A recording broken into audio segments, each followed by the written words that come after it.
So today I'm going to answer all of your burning questions. I love doing vlogs, so thank you so much for asking such cool questions. I think there's stuff that maybe I've talked about really briefly before, but I've never completely addressed. So good questions, guys, and hopefully you get to know me a little better. And thanks to a few of you guys doing the same thing as well, I've gotten to know you a little better. So it's kind of a fun little circle of sharing. So I'm going to start first. I'm going to tell you guys the question, and then I'm going to do my best to answer it, and I'm going to do my best to answer it really, not briefly, but as quickly as possible so we can get through it, as many questions as you guys asked without becoming like a rambling, long, Gone with the Wind saga or something. So here we go. We're going to get right into it. The first question comes from Jill Waters, and then it was also asked as well by commenter 28. And here's the question. So you seem to have really expensive clothes, and yet you're pretty thrifty at the same time. That's a good point. I do have, I guess you could say I have a very expensive taste, and I have a very limited budget. So like most girls, that's how it is. That's life, right? Some people don't care, I care. And if you'll notice, not everyone is the same, but I notice that it kind of seems to be the same amongst the design world. Like a lot of people who are interior designers have awesome taste in clothes, and they have kind of an image and stuff. So I don't know if the two go hand in hand, but maybe it's just visually pretty things stimulate me. I don't know, but I do have a lot of clothes, and I do have a weakness for clothes. So I guess the best way to describe my taste would be champagne taste on a beer budget. I like to make concessions though, so that I can once in a while get those indulgent, I don't know, do the splurge here and there. But a few tricks I have is that, as many of you noted, my favorite designer is Rebecca Taylor. I love her girly, flirty, kind of prairie style clothes with a modern twist. But a lot of her shirts start at $200 to $300, dresses are $500. So it can be pricey, but you just have to keep your eyes open. If you know what you want, you just have to be a bargain basement shopper. And honestly, I never buy anything at full price. If you check on her very own website, let alone shop around at other stores, but if you check her website, she does do markdowns a few times a year down to 30%. Then she goes to 60% off. And then if you really keep your eyes peeled and you're on mailing lists and stuff, you get notifications. So a couple weeks ago, last month, she had 60% off, and then she had an extra 25% off if you had the email code. So, you can get a $300 or $400 dress for $60 to $80. So yeah, that's still pricey by some standards, but I'm gonna spend $30 to $50 at H&M anyway, so I'd rather just kind of upgrade and get something I know I'm gonna get a lot of use out of. And then when I'm done, I know I could either put it on eBay or get something for it on my blog or something. So I kind of feel like it's worth the splurge in certain cases. And I feel the exact same way about home decor, as you guys have noticed. I like to go thrift shopping. If I can get Rebecca Taylor or Citizen jeans at the thrift store, that's the ultimate. You just feel like you've won the lottery. So that's the best. If you can't, then just keep your eyes peeled for the really good stuff at the really great prices. And once in a while, I do have a splurge. A nice pair of shoes, even on sale, they can run $100 and $200. So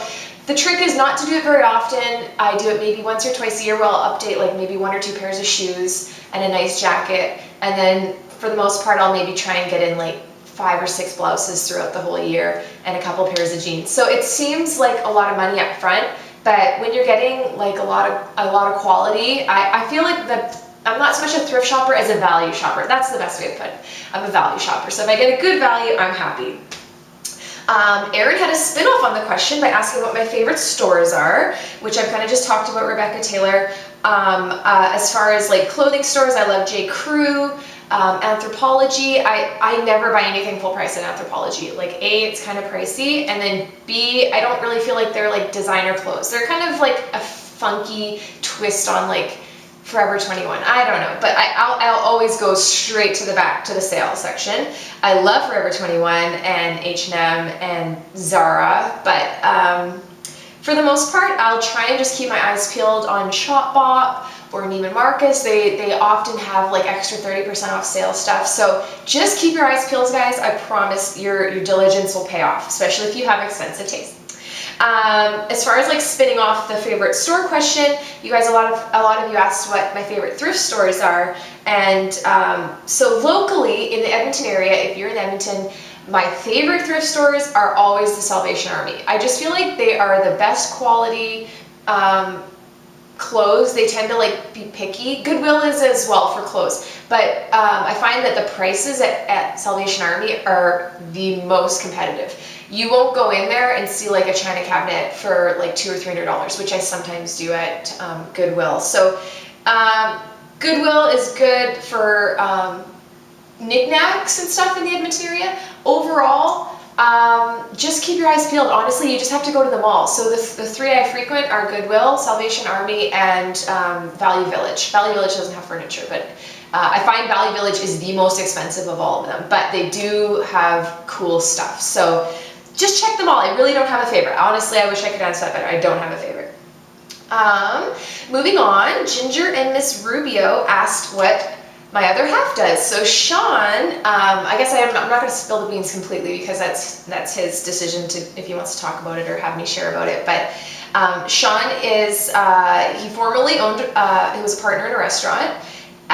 He left that a few years ago, and he was taken on as part of the management team now at a worldwide brand. I don't want to like say the company, but I promise every single one of you probably have it in your house, a lot of it in your house, and it's one of the biggest companies in the world. So he's the regional, I guess, like distribution manager or delivery manager, yeah, for our region. So that's his job. He loves his job. He loves his company. They're great. They're awesome. They take us and they really focus on like employees' happiness and satisfaction. So there's lots of fun family things, and renting out. You see on my Twitter, or sorry, my Instagram, that we're at the movies a lot. So they do fun things like that. So anyways, that's the answer to that question. There's no mystery there. I'm just not going to say the company, but he has a job.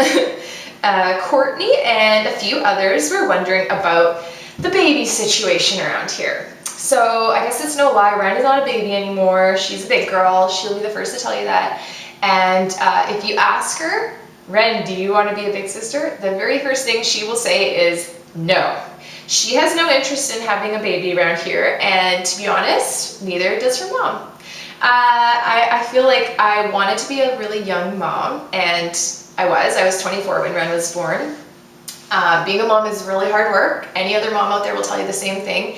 It's really rewarding, it's fun, it's exciting, no day is the same, but I feel like for me, I'm really excited we're out of the baby stage. I loved every second of it, but now that she's kind of a little more independent and likes to come around and vocalize her thoughts and ideas, I'm really liking this, and I just can't see myself starting back at square one. So I don't know. Ren is going to kindergarten in the fall, so play school. I'm really excited about that, and a lot of her friends have baby sisters or brothers already. So she's around babies. She just has no interest in them, and obviously Ren doesn't make the decisions here. But me and Sean are kind of on the same page. We feel like we're a one and done family. I like that her parents outnumber her, so she kind of can't really be like 2 on 2. It's 2 to 1. What we say goes. And I always kind of envisioned myself being a mom of one, and once in a while I'll see a baby and go, oh, that was so fun, I kind of miss that. But I feel like if we were to have another one, it would be through adoption. I had a lot of issues when Ren was born, and if you want to link the birth story, I blogged all about it when Ren was born, but it was a scary time. So I don't know if I'm willing to risk everything to go through with that again. I don't even know if to be honest, we don't know if we could even have other kids. I don't know. That's kind of always up in the air, but I'm not too focused on it at all, and I'm really happy with our family right now. So right now we're a family of 3 plus 1 little pup, and we're really happy with that. So don't be expecting any announcements or big news. So thanks for asking, guys. Moving on again, Jill wants to know what I did before blogging. And the answer to that question would be that before Ren was born, I was a marketing manager for yet another I worked in the restaurant industry as a marketing manager. I did that until Ren was born. I went on maternity leave, and one thing led to another, and Whiteberry was born, and I just never went back. And so basically, I do not have any design experience, as Rachel and Erica both asked, and it was not a conscious decision I made to not go back to work or jump into the design field. I don't know if what I do is considered designing. It's not, but blogging, home decor, all that kind of stuff was not my major. I have several degrees. They are in business, English, and I'm a couple credits away from my master's. So I have a lot of education, just none of it is in the decorating and design field, which is fine with me. I don't feel like I am trying to portray myself as a professional designer. I just have a lot of fun with it. So that's where it is. That's how that goes. Now, let's talk Lexington. A lot of you asked about Lexington, and Lexington was kind of like the most exciting thing I think I've ever done. It was fun, it was fast-paced, it was like one day after the next was crisis, then I'm laughing, then I'm crying with happiness. Like, it was such a roller coaster, but it was the most rewarding thing I've done. As for Lexington itself, it is still for sale. I have been kind of I don't know if I'm having a hard time letting go of it or not, but I've turned down a couple offers. I feel like I know what I want for it, and we just couldn't meet on some of the terms. So right now it is still for sale. I'm fully confident it will sell to the right person. That's the thing. I want someone who will love it as much as I do, who will appreciate all of the hard work and energy and effort. But that person has yet to sign on the dotted line. So hopefully they'll come along. I'm not stressing out about it. If not, I'll be a very happy landlord. As far as deciding how to jump into Lexington, a few of you are asking, how did I know it was the one? What was I looking for in a place? That's a tough question, because I feel like I rely a lot on instinct as far as decisions like that. When we bought this house, we had seen maybe like 100 houses, and I am not a very picky person because I know I will make it what I want, but as soon as I saw this house, I just knew this was the one.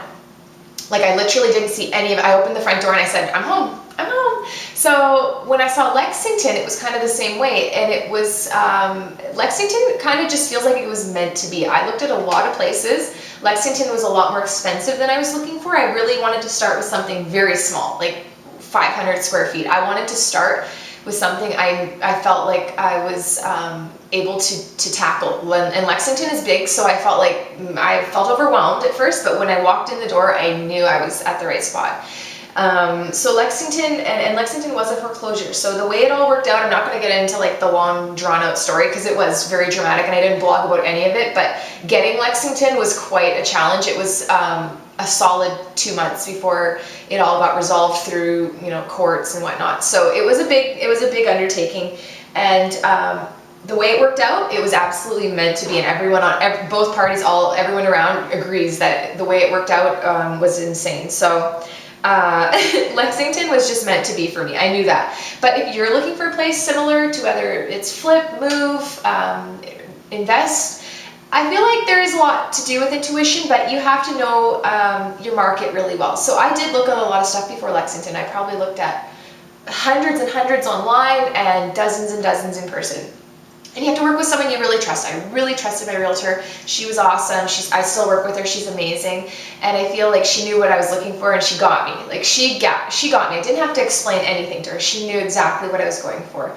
And so always look for things that you feel are easy to change, like, or within your scope of capabilities. If you feel like moving a wall is going to be too much for you, or it's something that you'll do down the line, but when you get down the line, you're scared you won't know what to do, maybe keep looking for a little while. I feel like now is a buyer's market, to be honest, so you can be picky. You can take your money and put it where you feel is most well invested, whether that's a home that is everything you already wanted or a home that you're going to make what you want.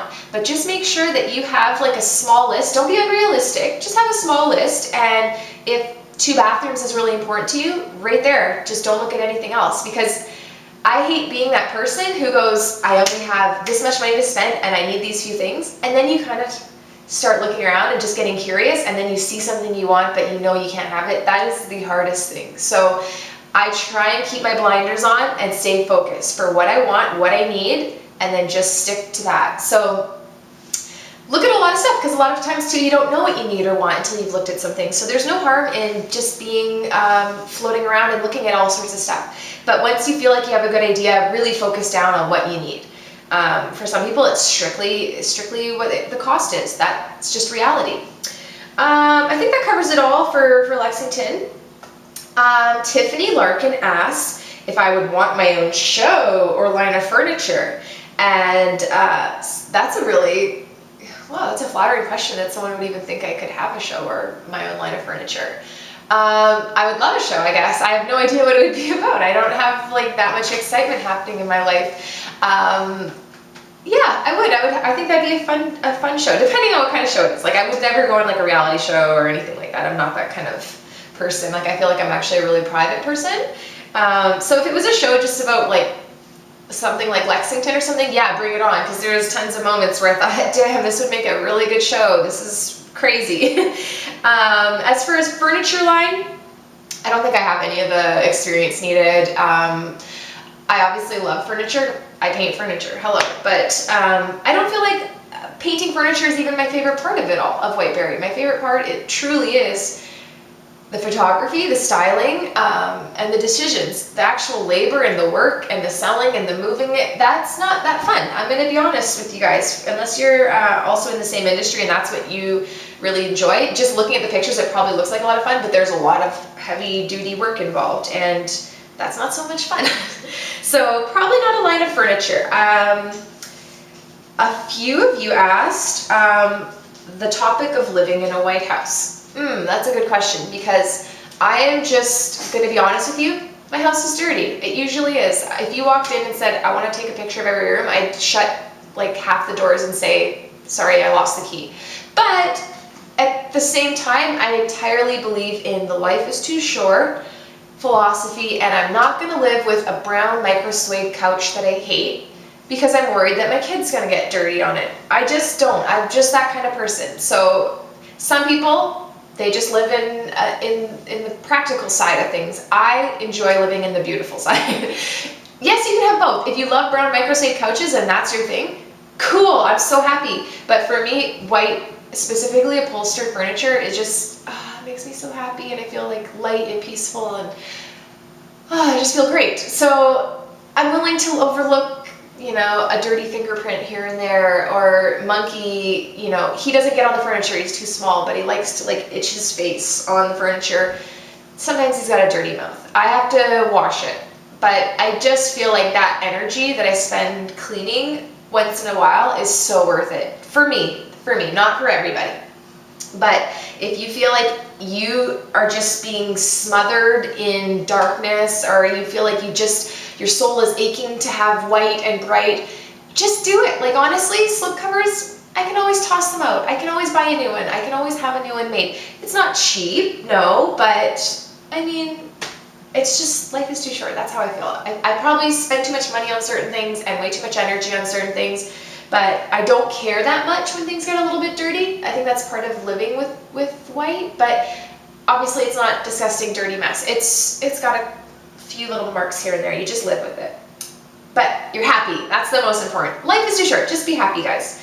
As well, a few others were echoing a few quick questions. So I'm going to go through these answers really quick so that we can kind of just get everyone's question answered. And if I missed yours, there was a couple questions on marble countertops, how do I like to arrange accessories, that kind of stuff. I absolutely promise we will get to those. I will do like entire blog posts dedicated to those, because those were great questions. So I think those are like blog post questions.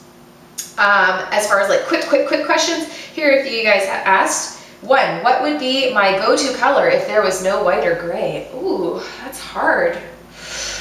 The honest answer is, I think I would be happy, honestly, with any color. I just like monochromatic. Maybe that's my secret, not white or gray, but monochromatic. If I liked, like I love blue, that'd probably be my secondary choice to those two colors. But if even like pink, a cool pink, but just a whole room in different shades of it, I think that's so beautiful. So I think I'm kind of cool with any color. I would just kind of stick to monochromatic or like variations on that color. I'm not a rainbow bright kind of girl. My very favorite find. Ooh, that's a good one. I think that would be my hubby. But if I had to pick like one material object, I think that would be a painting I have of a sailboat, and I will maybe post a picture below so you guys can see the one that I got at a garage sale for $75. That was still a lot by garage sale standards, but it turned out to be worth a couple thousand, and it is absolutely my very favorite painting in the house. Like it is my very favorite thing in the whole house. I have a lot of great finds that were like, oh my god, I can't believe I paid that little for it. But that is my like, if the house burned down tomorrow, I wouldn't be that sad, but I'd be a little bit heartbroken over the painting. What paint sprayer do I use? I use a air compressor, and you can use any air compressor. The type of actual gun I use is a Campbell Hausfeld. I think I'm pronouncing it right, I'm not sure, but anyways, there's a few by that company, and I've tried all of them. They're all great. So you can get them at Home Depot. They're like $30 to $60 roughly. I've tried the very most expensive. I've tried the cheapest. To be honest, there's like 3 or 4 that are made by that company. The middle of the road ones I find are the best. They have the most options for varying the spray radius as well as the pressure. If you can adjust the pressure and the radius, that's all you need. So you're looking at a couple bucks, like 30 to 50 bucks. My favorite blue paint, I have too many to answer that, and I feel like I mix my own anyways usually. Like I like a greeny turquoise, but a very light one. So I have listed a few before that match certain things people have asked for me to match to Ren's bed, and there's like a chest in the kitchen that people have asked to match it to, so I'll relist the answers to those 2 questions. Which products do I use on the wood floors? They look so glistening. Come over, please. I really want to show you my floors. Our floors are birch. They scratch easily, and or not scratch, but I guess dent. Like the finish doesn't come up, but there's little indentations. That's just life. I guess when you like shabby chic, you can't be heartbroken over a few scratches on the floor. As far as products, I Swiffer daily. That is the only way to keep dark floors clean. I swear, these floors are a full-time job. That's my full-time job. I don't paint or blog. I clean floors. I Swiffer, and then as far as keeping them clean, I don't like the Swiffer wet. The best thing I've found is Vim wood floor. Does it leave a like waxy white residue over time? Which another one I have, I'm not going to name it, has done that. It has left, it starts to look matte, and my floors are semi-gloss. Going forward, I will never do that again. It will be matte. But for now, I use Vim. I'm very happy with the floor cleaner from Vim. Someone asked what happened to paint perfection. Great question. So it was a 3-part series. I think I did the first 2 parts, or maybe it was a 4-part series. I did the first 3. Sorry, it was so long ago I forget. The honest truth is my computer died after I had finished typing the last one, which was heartbreaking. And so I then started again, retyped it all out, re-uploaded all my pictures, and yeah, Blogger hated me that day. They switched over to the new format and it was gone. So I apologize. It's just one of those things that I think after like the 2nd attempt, your heart just is not in it. And I'm going to try and get around to it because I really feel bad that it didn't end the way it was supposed to as far as the Verathane stage. But such is life, and life as a blogger, there's a lot of demands from people. I can't make everyone happy. That's obviously like something I want to get done. But like I said, after the 2nd attempt failed, I think I just kind of lost my, it was either that or throw my computer out of the window. There, backwards. I would love to throw my window out the computer. So that answers, I think, almost everyone's questions. You guys asked a lot of similar questions, not necessarily exact same questions, but I think that answered most of them. If you guys have any other fun questions, let me know. Like, I'm surprised, you guys were really deep on the questions. I was thinking someone asked, like, what's your favorite lipstick? What's your favorite band? So I like answering the deep questions, but if you want to ask some more superficial questions, I'll answer them below. So thank you so much for asking. Thank you so much for waiting for the answers. And thanks for reading along. And I can't wait to do another vlog again soon. All right, guys. Thanks again. Bye.